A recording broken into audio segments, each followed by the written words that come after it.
Hello everyone, for those of you who are new here, hi, I'm Jessica, and for those of you who aren't, welcome back to God Through Me.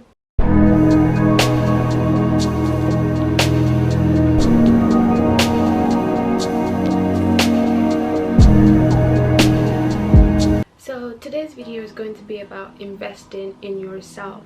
So let's talk about it. So there are many ways you can invest in yourself. These are just a few points that I'll be giving based on experience of myself or other people around me, or just based on knowledge, of basic knowledge that I have. So if you have something else that you think people can invest in themselves in, please feel free to put it in the comment box and share with others, so that others can learn. The first point on how to invest in yourself is to invest in powerful knowledge. And you can do this by reading books, and not just any books that will expand on your knowledge. This is something that I actually wanted to work on this year, because I could not, I don't read, which is not a great quality of mine, but I got a book this year and I've been enjoying it so far, because I don't usually enjoy reading. It's not that I haven't tried it before, I just get really bored and like my mind goes somewhere else. So I said to myself, this year I'm actually going to put a lot of effort to consciously try and put time and effort into investing in my knowledge, because reading makes you very knowledgeable. There are certain knowledge that you can get from books that you can't get anywhere else, because it comes from experiences of people. It comes from a certain perspective of people, which can actually brighten your path and what God is trying to do. It doesn't always have to be just sermons and like just things like that. You can read books about the world, you can read books about geography, you can read books, it can vary, right? So just read something to make you more knowledgeable. And the last sub point for investing in powerful knowledge is praying to God for knowledge. He's literally the root of it. You can read books, you can do all these beautiful things, but if God is not underneath it, if God does not say, okay, yes, I give you the strength to actually learn all these things, then it might just be in vain. Pray to God to give you knowledge where you need the knowledge, because you can read the books on, I don't know, how to knit or something, but that's not exactly where God wants you to be. He wants you to be somewhere else. So pray to God to direct you, to give you insight on where exactly you need to develop your knowledge, and where exactly He wants you to learn more from. So the second point that I've put is to recognize your weakness and work on it. Now, your weakness can be it can be anything. It can be talking too much, it can be not being able to control yourself in public. You eat too much, you're too loud, you're not necessarily decent either in private or in public. You talk too much. That is something you need to work on, because it doesn't make you very presentable. People tend to move away from people like that. People are not necessarily attracted to people like that, and you can't, well, I'm careful in how I word this, because it's harder, I'll put it this way, it's harder for you to do the work of God with certain characteristics, because people are less likely to pay attention to you or to listen to you because of that characteristics. I hope that makes sense. But just work on yourself, make yourself as presentable as God would want you to be. You're beautiful, but it doesn't mean there isn't more to you. It doesn't mean there isn't more that you can gain. It doesn't mean there's nothing for you to work on. You can make yourself better. You can help yourself become better in certain aspects. You're not just made to just sit down and say, I'm made in the image of God, which is true, but you have to work on yourself.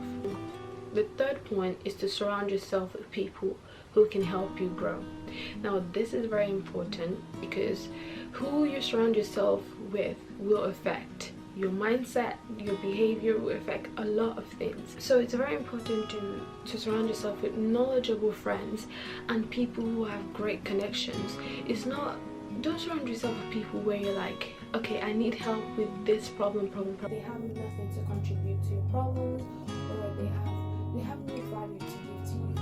At least they don't have people that they can introduce you to be like, okay, you know what, she's in this time of trouble. This person I know can help you with that. This person I know knows someone who can help you with that. You need to surround yourself with people who actually bring positive value to your life, rather than just draining you, or people who just want to take from you all the time, because that will drain you. And when you start to feel drained, you start to lose good aspect of yourself without you even knowing. Just make sure that you are surrounding yourself with people who don't drain you, but people who can help you grow spiritually and physically. It's very important. And the last point on how to invest in yourself is to invest in your spiritual life. This is too important.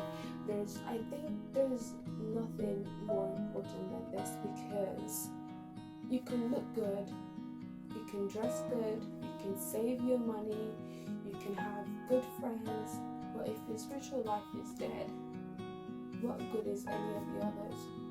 What are you living for? What is the purpose of you dressing good? What is the purpose? The devil is still playing with you even though you're dressing good. So it's very important to pray, take God seriously, and be intentional with the things that you do. It's not always just about praying and fasting. Your life is a prayer. The way you live your life is a prayer. Are you helping people, or are you just damaging people? You smile to their faces and then you talk badly about people behind their backs. Your life is a prayer. However you live it, that's up to you. But make sure that God can call upon you at any point in your life, and you're spiritually ready to battle whatever challenges might come with that calling. That is too important to actually even be overlooked. Invest in your spiritual life. You need a good spiritual life. That it's like an armor. It protects you, it protects your family, it protects your friend. Don't rely on people are praying for me. Don't rely on my friend is praying for me. Don't rely on my pastor's praying for me. You have a mouth. God didn't just give mouths to pastors and prophets. He gave you a mouth as well. And He gave you power with that mouth. It's not restricted. Everyone has it. Are you going to use it is the question. Are you going to build on that is the question. Are you going to invest in that is the question. Because you can. God is ready anytime for you. He's just waiting on you to actually want it bad enough to go to Him, humble yourself and ask, this is what I want, help me. So I'm going to wrap this up on why should you invest in yourself. I've said all of these things, and if you're still not convinced on why you should invest in yourself, a few points. Prepare for destiny. You need to invest in yourself to prepare for destiny. What do I mean? You can pray to God, I want nations. Give me nations. I want this, I want that, I want a job. And God is saying to you, wake up at 5 a.m. every day. No, that is a big no. You ignore it. You get the job. The job is 2 hours away from where you live. You have to wake up at 5 a.m. You're not used to it. So you're late every single day. You lose the job. You want nations. God is telling you, listen to people, learn to forgive, be nice to people, be gentle to people. God gives you the nations, you don't know what to do with them. You're rude to them, you're mean to them, you're just blabbing away. There is something about training yourself that comes with investing in yourself that is so powerful, that when you live in an answered prayer, you know that those investment and those training that cost you a lot of time, effort was worth it. You have to take yourself seriously. You have to take God seriously, and you have to take your future seriously. Because if you don't, no one else will. Everyone is too concerned about their future and their children's future. You have to look Guys, there's no other way to do that but to do that with God. Please do it. You can't do it without Him, because that means you're not going nowhere. Okay? And the last one, in which I'll be ending this video with, is be the best. If you're good at knitting, invest quality time. Watch videos on how to do knitting. Right? Be irreplaceable. You know, I was watching this movie. I can't remember the name now. This was a long time ago, years ago, but something really stuck out to me. It was she was a lady with an office job, and there were so many attacks, upon her at her workplace. People didn't like her because she was good. They were panicked by how good she was.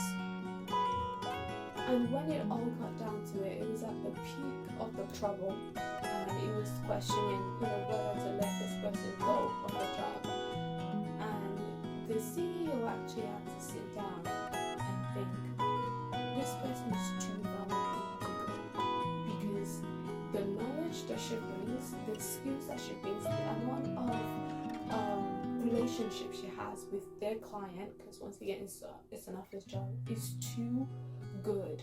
Like, if we have to look for someone to replace this lady, this person has to be top notch. It will take months.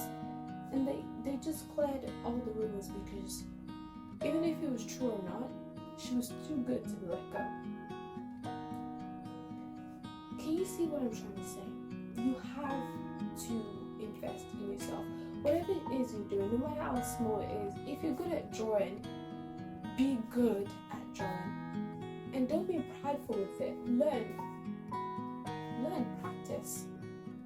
There's nothing wrong with practicing. Practice, be good at something. If your job is engineering, be good at that job.